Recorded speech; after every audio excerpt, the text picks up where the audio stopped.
Hello বন্ধুরা, তোমরা সবাই কেমন আছো, কি করছো? আশা করি সবাই ভালো আছো। দেখতেই পাচ্ছ আজকে তোমাদের আমি কি দেখাচ্ছি। তো আজকে আমার গন্ধরাজ ফুল গাছে দেখো কত কুড়ি এসছে। কুড়ি এসছিল, তোমাদের দেখিয়েছিলাম। ফুল এসছে দেখো কতগুলো ফুল, আর এই জায়গাটা কি সুন্দর গন্ধ বেরোচ্ছে, এত ভালো লাগছে গন্ধটা, বলে বোঝাতে পারবো না। এই দেখো আরও কুড়ি হয়ে আছে। তো এখানটা এত সুন্দর গন্ধ বেরোচ্ছে, কি বলবো।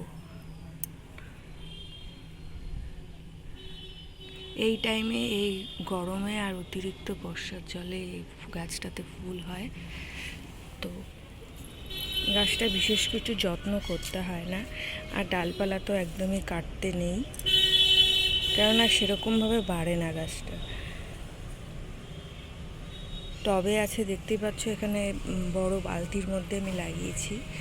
তো সেরকম যত্ন করতে হয় না। আমি ওই ঘরোয়া যা যা সার হয়, খোসা ভেজানো, কলার খোসা, দেখো এখানে কলার খোসা দেওয়া আছে, তোমরা দেখতেই পাচ্ছ, দেখো কলার খোসা। তো ওই ভেজানো জল ওসব দিই, তো ওতেই যা ফুল হওয়ার হয়।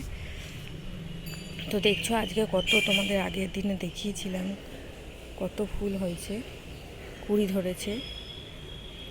আপডেট তোমাদের জানাবো। তো ওই দেখো কত ফুল হয়েছে, কি সুন্দর লাগছে দেখতে। আরও কুড়ি এসছে, আরও অনেক কুড়ি আছে।